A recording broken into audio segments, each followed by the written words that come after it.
ஹல்லேலூயா. மகா பரிசுத்தமும் இரக்கமும் கிருபை நிறைந்த நல்ல ஆண்டவரே, இந்த வேலைக்காக நாங்கள் உமக்கு நன்றியோடு ஸ்தோத்திரம் செலுத்துகிறோம். நீ நல்லவரும் நன்மை செய்கிறவருமா இருக்கிறபடி நாட ஸ்தோத்திரம். இந்த புதிய ஆண்டிலே ஆண்டவரே, செய்தியை கேட்குற மக்கள் எல்லாரும் ஆசீர்வதிக்கப்பட உதவி செய்யும். இதாமல் எங்களோடு பேசுங்கப்பா. பேசுகிறவர்கள் ஆண்டவரே, நீங்கள் அல்ல பரிசுத்த ஆவியானவரே, ஆண்டவரே ஆவியானவரே பேசும். உடைய நாமமே மகிமைப்படட்டும்.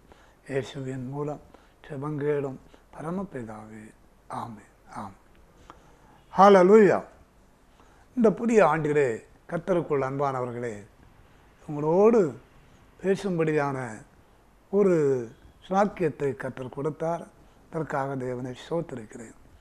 இந்த நாளிலும் கூட வருஷம் என்ற தலைப்பிலே சில காரியங்களை சிந்திப்போம்.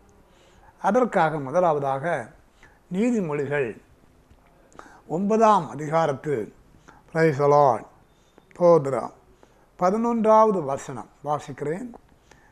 என்னாலே உன் நாட்கள் பெருகும், உன் ஆயுசின் வருஷங்கள் விருத்தியாகும்.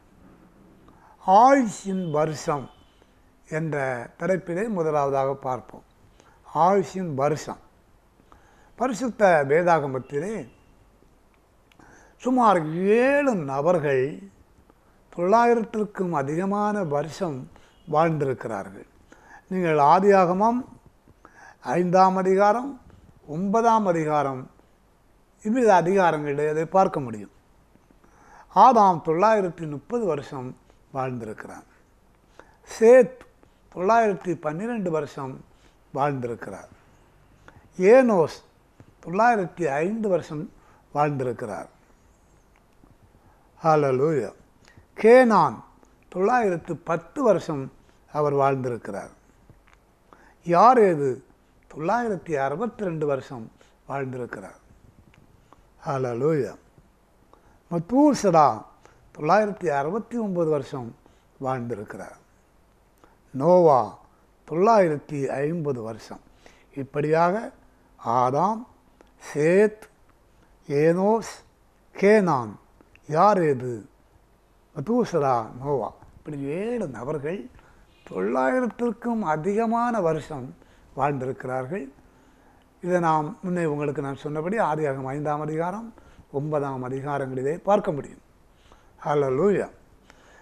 இவர்களுடைய ஆயுஷ் நாட்கள் இவ்வளவாக பெருகி இருக்கிறது. 900க்கு அதிகமான வருஷம் அவர்கள் வாழ்ந்திருக்கிறார்கள். சோதனம். அவன் ஆண்டவர் என்ன சொல்கிறார்? என்னாலே உன் நாட்கள் பெருகும், உன் ஆயுசின் வருஷங்கள் விருத்தியாகும். ஆயுசின் வருஷங்கள் விருத்தியாவது நமது ஆண்டவரா? ஆயுஷ் வருஷங்கள் விருத்தியாக ஒரு 4 காரியத்தை சொல்கிறேன். 1, எல்லா வருஷங்களையும் வாசிக்க சமயமில்லை. ஹல்லேலூயா.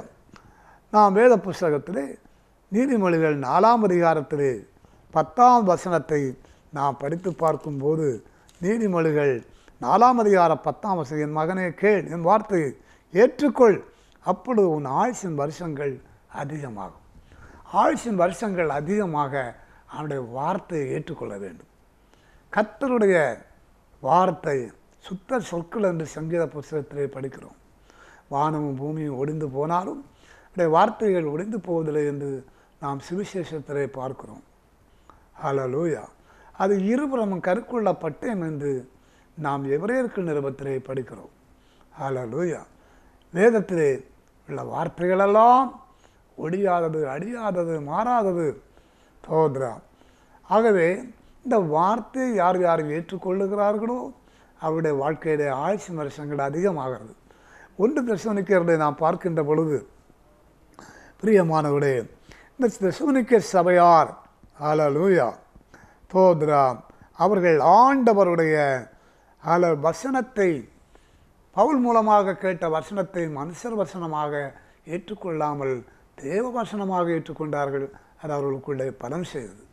ஆகவே ஒவ்வொரு நபர்களும் கர்த்தருடைய வார்த்தை நீங்கள் கேட்கும்போது இது தேவ வசனம் என்று சொல்லி நீங்கள் நினைத்து அந்த வசனங்களை ஏற்றுக்கொள்வீர்களானால் உங்கள் ஆயுசு நாட்கள் கண்டிப்பாக பெருகும்.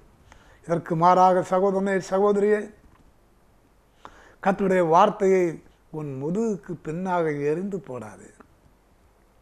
ஹல்லேலூயா. கர்த்தருடைய வார்த்தையை நீ அற்பமாக நினைக்காது. கர்த்தருடைய வார்த்தையை புறம்பே தள்ளி போடாது. கர்த்தருடைய வார்த்தையை இது என் ஆண்டவர் எனக்காக பேசின வசனம், எனக்காக பேசின வசனம் என்று ஏற்றுக்கொண்டு பாருங்கள். அப்பொழுது கண்டிப்பாகவே உங்களுக்குள்ளே பலன் செய்யும். இதற்கு மாறாக செயல்பட வேண்டாம், மனம் திரும்புங்கள். இரண்டாவதாக, ஆயுசு பெருக வேத புஸ்தகத்திலே நாம் படித்து பார்க்கின்ற பொழுது, பொருளாசை வெறுக்கிறவன் தீர்க்காயுசை பெறுவான் என்று சொல்லப்பட்டிருக்கிறது. நீதிமொழிகள் 28ஆம் அதிகாரம் 16வது வசனத்தை நாம் படித்து பார்க்கின்ற போது, 28ஆம் அதிகாரம், நீதிமொழிகள் 28ஆம் அதிகாரம் அந்த 16வது வசனத்திலே, பிரபு புத்தியனாக இருந்தால் அவன் செய்யும் இடுக்கண் மிகுதி, பொருளாசை வெறுக்கிறவன் தீர்க்காயுசை பெறுவான். பொருளாசை வெறுத்தால் தீர்க்காயுசு உண்டாகும். ஹல்லேலூயா. நாம் உபயோகிக்கக்கூடிய பொருட்கள் இருக்கிறது, நம்முடைய வீட்டிலே பல பொருட்கள் இருக்கிறது. நாம் கிராமங்களிலே பட்டணங்களிலே நாம் போகும்போது ஏராளமான பொருட்களை பார்க்கிறோம். பலவிதமான கடைகளிலே நாம் ஏறும்போது ஹல்லேலூயா ஏராளமான பொருட்களை பார்க்கிறோம். அந்த பொருட்கள் மேல் கண்களை பறக்க விடக்கூடாது. இல்லாமற் போகும் பொருட்கள் மேலும் கண்களை பறக்க விடுவானேன்? சகோதரனே சகோதரியை, எல்லா பொருட்களும் இல்லாமல் போகும், அழிந்து போகும். கண்களை பறக்க விட்டு ஆவிக்குரிய ஜீவத்தை நஷ்டப்படுத்தாது. பொருளாசை வெறுக்கிறவன் தீர்க்காயுசை பெறுவான். பொருளாசை என்னும் அக்கிரமம் என்று எசாயா தீர்க்க தரிசனத்திலே சொல்லி இருக்கிறது. பொருளாசையோடு வாழ்ந்து கொண்டிருக்கிற ஆத்மாவே, ஹல்லேலூயா, உங்களுடைய வாழ்க்கையிலே அக்கிரமம் காணப்பட்டு கொண்டிருக்கிறது. ஹல்லேலூயா. அக்கிரம சிந்தையோடு வாழ்ந்தால் கர்த்தர் உங்களுக்கு செவி கொடுக்க மாட்டார். ஆகவே பொருளாசை என்னும் இந்த அக்கிரமத்தை வெறுத்து வாழுங்கள். அதனால் உங்களுக்கு தீர்க்காயுசு உண்டு. மூன்றாவதாக பார்க்கின்ற பொழுது, நீதிமொழிகள் 3ஆம் அதிகாரத்தில் ஹல்லேலூயா 2ஆம் வசனத்தை படித்து பார்க்கின்ற பொழுது, 3ஆம் அதிகாரம் 2ஆம் வசனம், அவைகள் உனக்கு நீடித்த நாட்களையும் தீர்க்காயுசையும் சமாதானத்தையும் பெருக பண்ணும். இவைகள் கர்த்தருடைய போதகத்தை மறக்கக்கூடாது, உடைய கட்டளைகளை காக்கணும். கட்டளைகளை காக்கிறவருடைய வாழ்க்கையில் ஆயுசு பெருகும். கட்டளையை விளக்கு, வேதமே வெளிச்சம். ஹல்லேலூயா. தேவன் தந்த வசனம் நமக்கு கட்டளையாக இருக்கிறது. தேவன் தந்த கற்பனைகள் நமக்கு கட்டளைகளாக இருக்கிறது. ஹல்லேலூயா. ஒவ்வொரு நபர்கள் மேலும் விழுந்த கடமை கர்த்தருடைய கற்பனையை கைக்கொள்ள வேண்டும், கட்டளையை கைக்கொள்ள வேண்டும். இதற்கு மாறாக யாரும் கட்டளையை மீறி வாழ வேண்டாம். கட்டளையை புறம்பே தள்ளி நீங்கள் வாழ வேண்டாம். கட்டளையை கைக்கொள்ளுங்கள். வெளிப்படுத்தல் 22ஆம் அதிகாரம் 16ஆம் வசனத்தில், ஜீவ விருட்சத்தின் மேல் அதிகாரம் உள்ளவர்கள் ஆவதற்கும், வாசல் வழியாய் சகோதரா அந்த நகரத்துக்குள்ளே நம்ம பிரவேசிப்பதற்கும் அவருடைய கற்பனைகளின்படி செய்கிறவர்கள் பாக்கியவான். அவருடைய கற்பனைகளின்படி செய்தால் நீங்கள் பாக்கியவான்கள். ஆகவே பெரியவர்களே, சகோதர சகோதரிகளே, பிள்ளைகளே, இந்த புதிய ஆண்டிலே நீங்கள் கட்டளைகளை கைக்கொள்ளுங்கள். அதனால் நீங்கள் ஆசீர்வதிக்கப்படலாம். உபாகம் 28ஆம் அதிகாரம் 3ஆம் வசனத்தில் அவ்விதமாக கட்டளைகளை கைக்கொள்ளுவர்களை கர்த்தர் மேன்மையான ஒரு சந்ததியாக வைப்பார். நீங்கள் தாழ்த்தப்பட்டிருக்கிறீர்களா? ஹல்லேலூயா. கலங்காதிருங்கள். இந்த புதிய வருஷத்தில் உங்களை மேன்மைப்படுத்துவார், மேன்மையாக வைப்பார். யோசுவாவை சகல ஜாதி தனங்களுக்கு முன்பாக மேன்மைப்படுத்தினார். அதே தேவன் ஜீவிக்கிறார். அவர் நேற்றும் இன்றும் என்றும் மாறாதவர். உன்னை மேன்மைப்படுத்துவார். சோதரன் பைபிளில் நம்ம பார்க்கின்றோம். பிரியமானவர்களே, கட்டளைகளை கை கொள்ளுகிறவர்கள் தீர்க்காயுசை பெறுவார். நாலாவதாக நீதிமொழிகள் ஹல்லேலூயா 10ஆம் அதிகாரத்திலே நாம் பார்க்கின்ற பொழுது, 10ஆம் நீதிமொழி 10 அந்த 27, கர்த்தருக்கு பயப்படுதல் ஆயுசு நாட்களை பெருகப்படும். ஆண்டவருக்கு பயந்து நடந்தால் ஆயுசு நாள் பெருகும். ஹல்லேலூயா. தீமையை வெறுப்பது கர்த்தருக்கு பயப்படும் பயமாக இருக்கிறது. நாம் ஒவ்வொருவரும் ராஜாவுக்கும் கர்த்தருக்கும் பயந்து நடக்க வேண்டும். தேவ பயமில்லாமல் துணிகரமாய் வாழுகிற ஆத்மாவே, மனம் திரும்பு. நீ ஆண்டவருக்கு பயந்து வாழ வேண்டும் என்று ஆண்டவர் விரும்புகிறார். தேவ பயமில்லாதபடி வாழ வேண்டாம். அது தேவ பயமில்லாத துன்மார்க்க வாழ்க்கை வேண்டாம். ஹல்லேலூயா. மனம் திரும்பாத வாழ்க்கை வேண்டாம். Praise the Lord. இந்த புதிய வருஷத்திலே மனம் திரும்பி தெய்வ பயத்தோடு வாழுவோம். கர்த்தருக்கு பயந்து அவர் வழி நடக்கிற எவனோ அவன் பாக்கியவான் என்று 128ஆம் சங்கத்தில் ஏராளமான ஆசீர்வாதம் இருக்கிறது. ஆண்டவருக்கு பயந்து வாழ்ந்து பாருங்கள், தீர்க்காயுசு உண்டாகும், எல்லா ஆசீர்வாதமும் நமக்கு கிடைக்கும். அப்போது சோதரம், அப்போது நம்முடைய வாழ்க்கையில் பார்த்தோம் என்ன வருஷம்? ஹல்லேலூயா. ஆயுசின் வருஷம். 4 நாட்கள் பெருகும், உன் ஆயுசின் வருஷங்கள் விருத்தியாகும். ஆயுசின் வருஷம். ஹல்லேலூயா. ஆயுசின் வருஷம் பெருக வார்த்தையை ஏற்றுக்கொள்ளுங்கள். ஹல்லேலூயா. பொருளாசை வருங்கள், கட்டளையை கைக்கொள்ளுங்கள், தேவபயத்தோடு வாழுங்கள், கர்த்தர் உங்களை ஆசீர்வதிப்பார். ஹல்லேலூயா. இரண்டாவதாக நாம் பார்க்கின்ற பொழுது பிரைஸ் தி லார்ட். சோதரா 2 கொரிந்தியரில் 6ஆம் அதிகாரத்திலே 2 கொரிந்தியர் 6ஆம் அதிகாரத்தில் நாம் 2வது வசனத்தை படித்து பார்க்கின்ற பொழுது அங்கே என்ன சொல்லியிருக்கிறது? அனுக்கிரக காலத்திலே நான் உனக்கு செவி கொடுத்து இரட்சணிய நாடிலே உனக்கு உதவி செய்தேன் என்று சொல்லியிருக்கிறாரே. இதோ இப்பொழுது அனுக்கிரக காலம், இப்பொழுது இரட்சணிய நாள், அனுக்கிரக காலம். அதை ஏசாயா தீர்க்க தரிசனத்திலும் இந்த வசனத்தை சார்ந்த ஒரு வசனம் உண்டு. ஹல்லேலூயா. சோதரா, அதை நீங்கள் 49ஆம் அதிகாரத்திலே 8ஆம் வசனத்திலே பார்க்க முடியும். சோதரா, ஹல்லேலூயா. நம்ம புசிப்பது குடிப்பது அனுக்கிரகம், நம்ம மகிழ்ச்சியாக இருப்பது, கையெழுதின் பிரயாசத்தை அனுபவிப்பது எல்லாம் தேவனுடைய அனுக்கிரகம். அது நாம் பிரசங்கி புஸ்தகத்திலே ஹல்லேலூயா 5ஆம் அதிகாரம் 19, 20, 3ஆம் அதிகாரம் 13 இந்த அதிகாரங்களிலே பார்க்க முடியும். நம்ம மகிழ்ச்சியாக இருக்க வேண்டுமா? அது ஒரு தேவனுடைய அனுக்கிரகம் இருந்தால் தான் மகிழ்ச்சியாக இருக்க முடியும். எல்லாம் சாப்பிடணுமா, குடிக்கணுமா? தேவ அனுக்கிரகம் இருந்தால் தான் சாப்பிட முடியும், குடிக்க முடியும். சிலருக்கு எல்லாம் இருக்குது, சாப்பிட முடியாது, தண்ணி உள்ளே போகாது, ஆகாரம் உள்ளே இறங்காது. அவருடைய அனுக்கிரகம் இருந்தால்தான் சகோதரனே சகோதரியே நீ புசிக்கவும் முடியும், குடிக்கவும் முடியும். உள்ள நீ புசிக்க முடியாமல் குடிக்க முடியாமல் இருக்கிறதா கேளு. ஆண்டவரே, நான் புசிப்பதற்கும் குடிப்பதற்கும் அனுக்கிரகம் செய்யும். உன்னுடைய கவலையோடு இருக்கிறாயா? ஆண்டவரே, நான் மகிழ்ச்சியாக இருக்க எனக்கு அனுக்கிரகம் செய்யும் என்று கேளு. அவர் அனுக்கிரகம் செய்வார். தோத்ராம் வேத புஸ்தகத்திலே ஹல்லேலூயா. அது ஆதியாகமம் 20:28 பிள்ளை பெறும்படி அனுக்கிரகம் செய்தார். இன்றைக்கு அநேகர் மடடிகளாக இருக்கிறார்கள், பிள்ளை இல்லாதபடி ஏங்கி கொண்டிருக்கிறார்கள். வருஷ கணக்காக பிள்ளை இல்லை. ஹல்லேலூயா. ஏராளமான குடும்பங்கள் தவித்து கொண்டிருக்கிறது. இந்த வசனத்தை மீண்டும் நான் உங்களுக்கு சொல்லுகிறேன். ஆதியாகமம் 20:28 பிள்ளை பெறும்படி அனுக்கிரகம் செய்கிற தேவன் நம்முடைய ஆண்டவர். ஆகவே குழந்தை வாக்கியம் இல்லாமல் இருக்கிற சகோதரனே சகோதரியே, இந்த ஆண்டிலே எனக்கு ஒரு அற்புதம் செய்வார் என்று நான் விசுவாசிக்கிறேன், நம்புகிறேன். ஆண்டவரே, எனக்கு குழந்தை இல்லாத ஒரு சூழ்நிலை இருக்கிறது, குழந்தை தான் ஆண்டவரை நான் பெறும்படி எனக்கு அனுக்கிரகம் செய்யும் என்று கேளு. சகோதரியே கேளு. ஹல்லேலூயா. பிள்ளைகள் கர்த்தரால் ஒரு சுதந்திரம், கற்பத்தின் கனி, அவரால் கிடைக்கும் பலன். ஆண்டவர் சுதந்திரத்தை, பலனை, கனியை இந்த ஆண்டிலே தருவார். உனக்கு ஒரு குழந்தையை தந்து உன்னை ஆசீர்வதிப்பார், அதுக்கு அனுக்கிரகம் செய்வார். வாரத்திலே ஒரு நாளாவது, ஒரு நாளில் காலையிலிருந்து மத்தியானம் வரையாவது சகோதரனே சகோதரியே, குழந்தை இல்லாதவர்களே குடும்பமாக இருந்து நீங்கள் செவியுங்கள். ஹல்லேலூயா. இந்த வருடத்திலே அற்புதம் செய்து உனக்கு குழந்தை வாக்கியம் பெறும்படியாக, குழந்தை வாக்கியத்தின் அடையும்படியாக ஆண்டவர் அனுக்கிரகம் செய்வார். அல்லேலூயா. சோத்ராம் சோத்ராம். இப்படி இந்த வருஷம் நமக்கு ஒரு அனுக்கிரகம் வருஷம். அந்த 2 கொரிந்தியர் 6ஆம் அதிகாரம் 2ஆம் வசனத்தில் அனுக்கிரக காலத்தில் செவி கொடுத்து இரட்சணிய நாடிலே உதவி செய்து என்று சொல்லியிருக்கிறாரே. அப்போ அந்த அனுக்கிரக வருஷத்தில் செவி கொடுப்பார். உன் செபத்திற்கு செவி கொடுப்பார், உன் விண்ணப்பத்திற்கு செவி கொடுப்பார், உன் வேண்டுதலுக்கு செவி கொடுப்பார், உன் கெஞ்சுதலுக்கு செவி கொடுப்பார், உன் பரிந்து பேசுதலுக்கு செவி கொடுப்பார், உன் உபவாச செபத்திற்கு செவி கொடுப்பார், உன் கண்ணீருக்கு செவி கொடுப்பார், உன் செபத்தின் சத்தத்தை கேட்பார். ஹல்லேலூயா.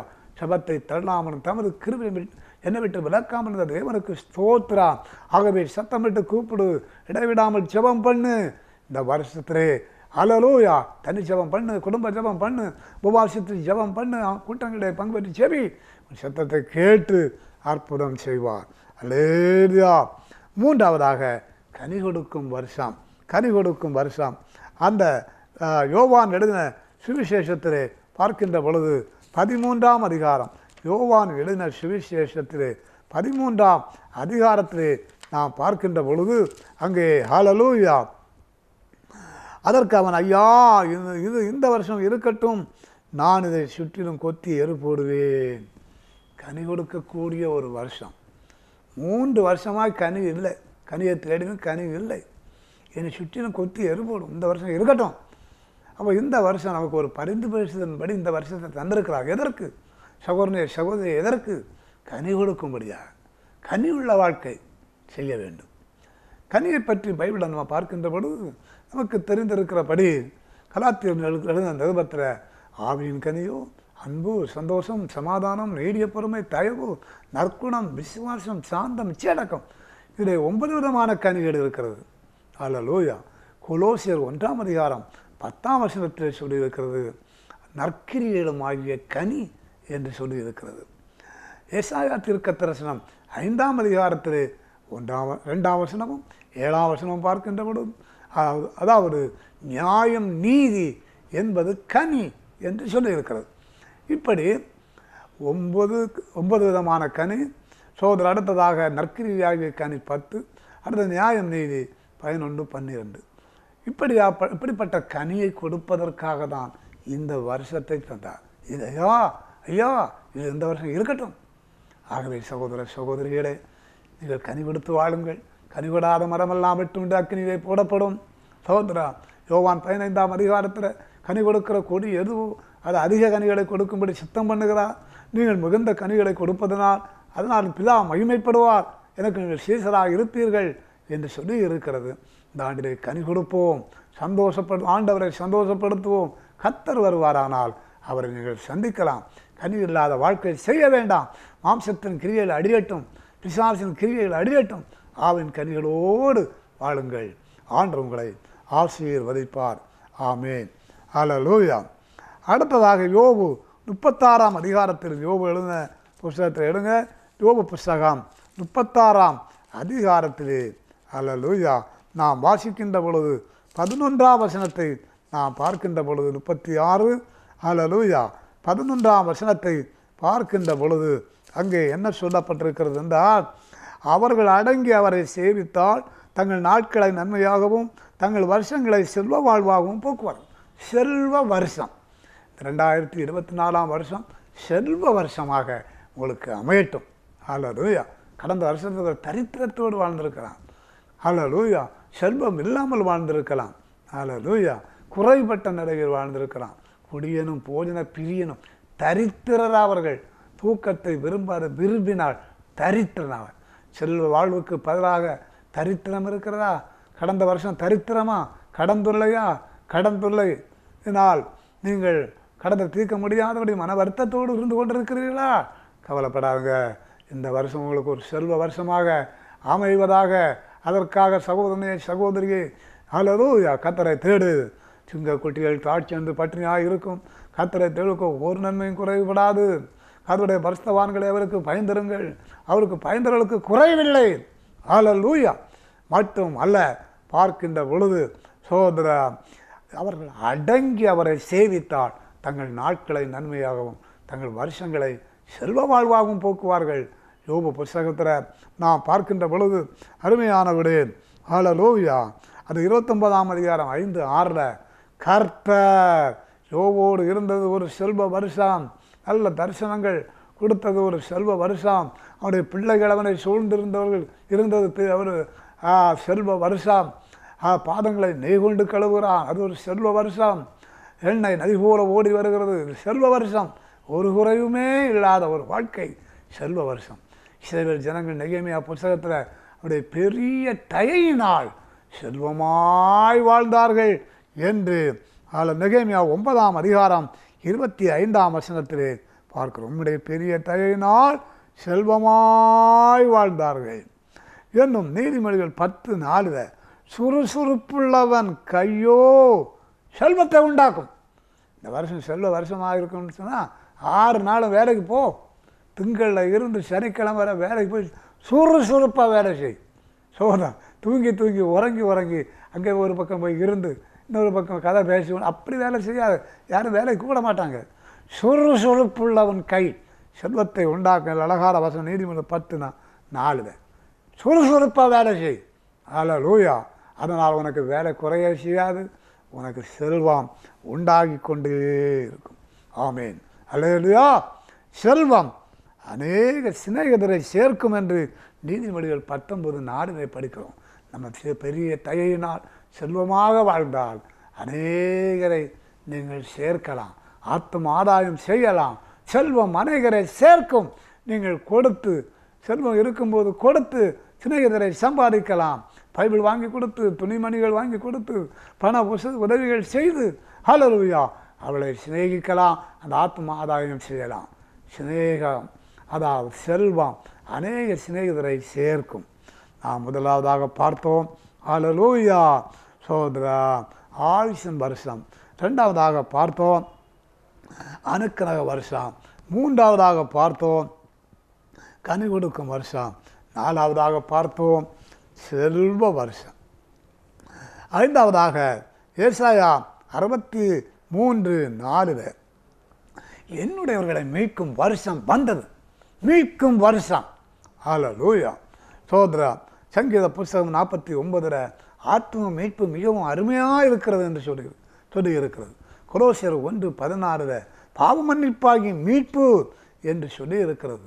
1 பேதுரு 1:19 குற்றமில்லாத ஆட்டுக்குட்டி ஆகிய இயேசுவின் விலையேறப்பட்ட இரத்தத்தினால், மாசற்ற விலையேறப்பட்ட இரத்தத்தினால் மிகப்பட்டது. இயேசு கிறிஸ்து சிலுவையில் சிந்தின இரத்தம் நமக்கு ஒரு மீட்பை தருகிறது. கடந்த ஆண்டிலே ஆத்ம மீட்பு இல்லாமல் வாழ்ந்த சகோதரனை சகோதரியை மனம் திரும்பு. உடைய ஆத்ம மீட்பு மிகவும் அருமையாக இருக்கிறது. இந்த ஆத்ம மீட்பை கொடுக்க இயேசு ஆண்டவருக்கு மட்டுமே முடியும்.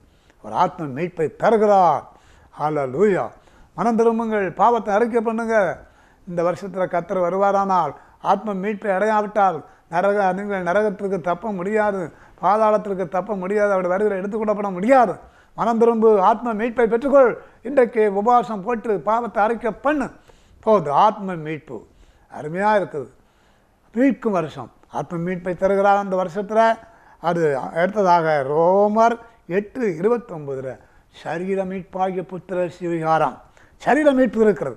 இயேசுடைய வருகையில் யார் யார் கிறிஸ்துவுடைய கிறிஸ்துவுக்கு ஒப்பான ஒரு சாயலை அடைகிறார்களோ அவருடைய சரீரம் மீட்கப்படுகிறது. தர்ப்பமான சரீரத்தை மகிமையான சரீரத்துக்கு ஒப்பாக மருவப்படுத்துவார். ஹல்லேலூயா. பிரியமான, இப்போ நாம் தேவனுடைய பிள்ளைகளாக இருக்கிறோம். இனி எவ்விதமாக இருப்போம் என்று வெளிப்படவில்லை. ஆகிய அவர் வெளிப்படும்போது அவர் இருக்கிற வண்ணமாகவே நாம் அவரை தரிசிப்பதனால் அவருக்கு ஒப்பாயிருப்போம் என்றும் அறிந்திருக்கிறோம். ஹல்லேலூயா. சரீர மீட்பு ரொம்ப முக்கியம். இயேசுவின் வருகையிலே எடுத்துக்கொள்ளப்படுகிறவர்கள், மர்வம் அடைகிறவர்கள், அவருக்கு ஒப்பான சாயலை அடைகிறவர்கள் அந்த சரீர மீட்பை அடைகிறார்கள். இந்த மீட்கும் வருஷம் ஒருவேளை இந்த 2024 வருஷம் மீட்கும் வருஷமாக இருந்தால் ஆத்மாவையும் மீட்டுக் கொள்வார். ஒருவேளை சரீர மீட்பை தர அவர் வந்தால் ஹல்லேலூயா நம்முடைய சரீரத்தையும் மீட்டுக்கொள்வார். யாருடைய சரீரத்தை? ஹல்லேலூயா. மனம் திரும்பி பாவ மன்னிப்புக்கு என்று மூழ்கி ஞானசானம் எடுத்து, பிதா குமாரன் பரிசுத்தாவின் நாமத்தின் மூழ்கி ஞானசானம் எடுத்து பரிசுத்தாவின் வல்லமையை பெற்று ஹல்லேலூயா பரிசுத்தமாய் ஜெயமாய் வாழ்கிறவர்களுடைய சரீரம் மர்வமாக்கப்படும். அதுதான் சரீர மீட்பு. இந்த மீட்கிற வருஷத்தை சரீர மீட்பை தருவார். ஹல்லேலூயா. கண் வைக்கு வருஷம் உபாகம் 11:12 இந்த வருஷத்தின் துவக்கம் முதல் முடிவு வரையிலும் ஆண்டவர் அந்த கானான் தேசத்தில் கண்ணை வைத்திருந்தார். அந்த உபாகம் 11:12 சொல்லி இருக்கிறது. கண் வைக்கு வருஷம். இந்த வருஷம் முழுவதும் அந்த கானான் தேசத்திலே கண் வைத்தது போல ஹல்லேலூயா ஆண்டவர் சபையில் உள்ள எல்லா மக்களிடத்திலையும், தேசத்தில் உள்ள எல்லா மக்களிடத்திலையும், விசேஷமாக தேவ பிள்ளைகள் மத்தியிலையும் கண் வைக்கிறார். நல்லோரையும் தீயோரையும் அவர் நோக்கி பார்க்கிறார். அதே வேளையில் ஹல்லேலூயா அவர் உயர்ந்தவராக இருந்தும் தாழ்மை உள்ளவனை நோக்கி பார்க்கிறார். எதற்கு? அவனை ஆசீர்வதிக்க, உயர்த்த, மேன்மைப்படுத்த, தேவைகளை கொடுக்க கண் வைக்கிறார். அவர் இந்த ஆண்டு முழுவதும் கண் வைக்கும் வருஷம். நான் உனக்கு போதித்து நடக்க வேண்டிய காட்டுவேன், உன்னை கண்ணை வைத்து உனக்கு ஆலோசனை சொல்வேன். கண் வைக்கும் வருஷம். ஹல்லேலூயா. தோத்ராம் தோத்.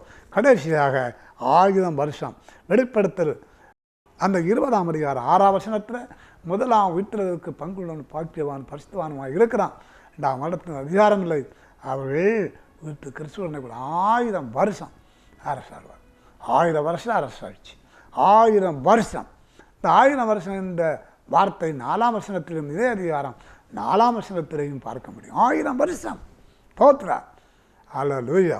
1000 வருஷம் ஆட்சி ஆண்டவர் வந்து இந்த உலகத்தில் உள்ள ஹல்லேலூயா சோதரா கர்த்தருக்குள் மரித்தவர்களை எழுப்பி உயிரோடு இருக்கிறவர்களை மறுபடுத்தி 7 வருஷம் ஆகாயத்தில் இருப்பார்கள்.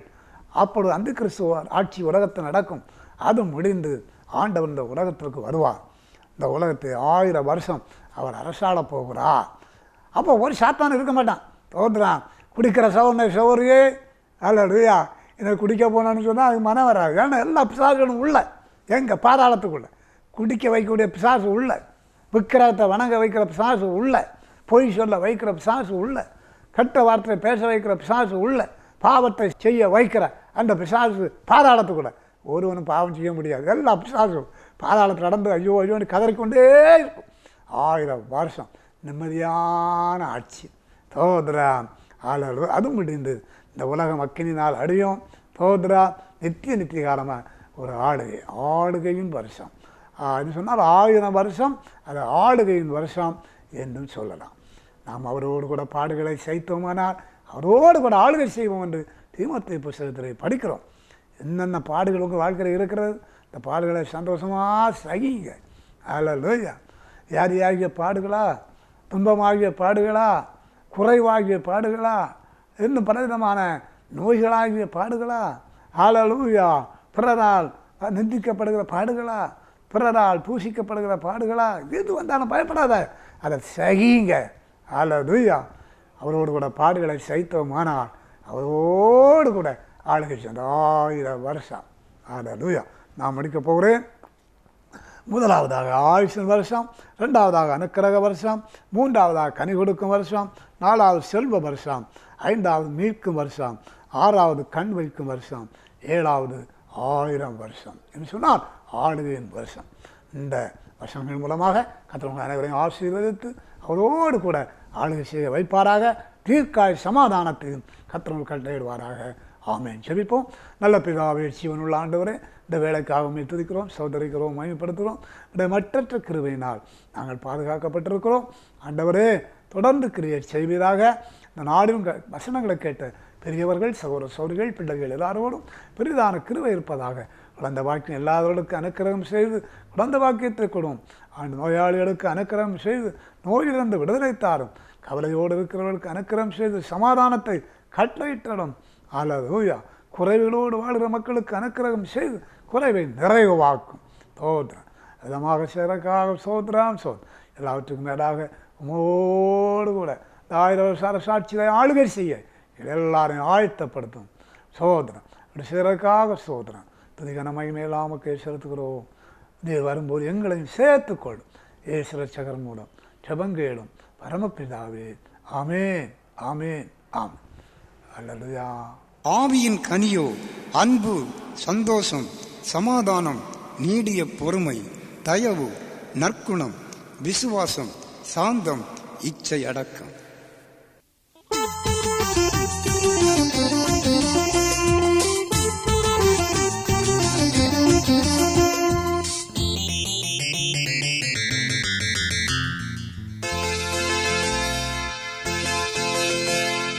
இந்த வருஷம் இருக்கட்டும், கனி கொடுத்தால் பார்ப்போம் என்று இந்த ஆண்டினை தந்தார்.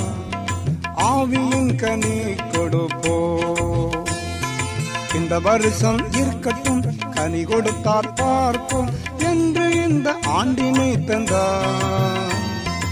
ஆவியின் கனி கொடுப்போ.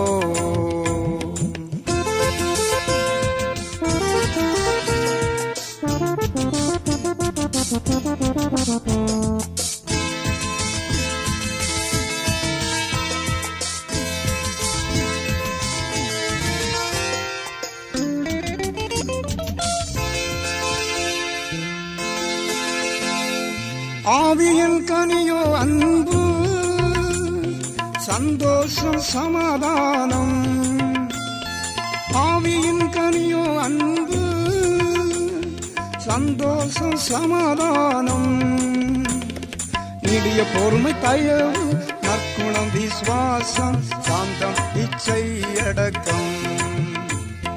நீடிய பொறுமை, தயவு, நற்குணம், விசுவாசம், சாந்தம், இச்சை, அடக்கம். இந்த வருஷம் இருக்கட்டும், கனி கொடுத்தால் பார்ப்போம் என்று இந்த ஆண்டினை தந்தார். ஆவியின் கனி கொடுப்போம்.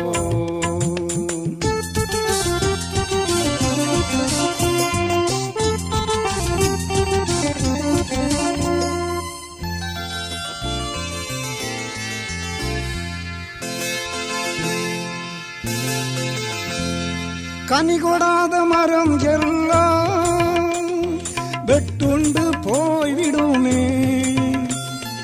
கனி கொடாத மரம் எல்லாம் வெட்டுண்டு போய்விடுமே. கர்த்தரில் நிலைத்து மிகுந்த கனி கொடுப்போம், கர்த்தரின் சீடராகுவோம். கர்த்தரில் நிலைத்து மிகுந்த கனி கொடுப்போம், கர்த்தரின் சீடராகுவோம். இந்த வருஷம் இருக்கட்டும், கனி கொடுத்தால் பார்ப்போம் என்று இந்த ஆண்டினை தந்தார். ஆவியின் கனி கொடுப்போம்.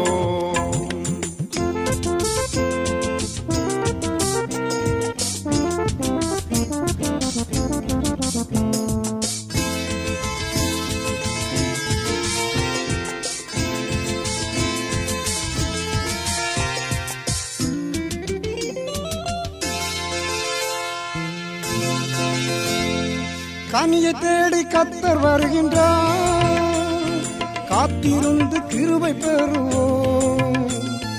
கனியை தேடி கர்த்தர் வருகின்றார், காத்திருந்து கிருபை பெறுவோம்.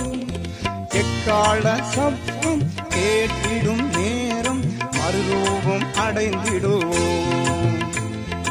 எக்கால சப்தம் கேட்டிடும் நேரம் மறுரூபம் அடைந்திடுவோம். இந்த வருஷம் இருக்கட்டும், கனி கொடுத்தால் பார்ப்போம் என்று இந்த ஆண்டினை தந்தார். ஆவியின் கனி கொடுப்போம். இந்த வருஷம் இருக்கட்டும், கனி கொடுத்தால் பார்ப்போம் என்று இந்த ஆண்டினை தந்தார். ஆவியின் கனி கொடுப்போம்.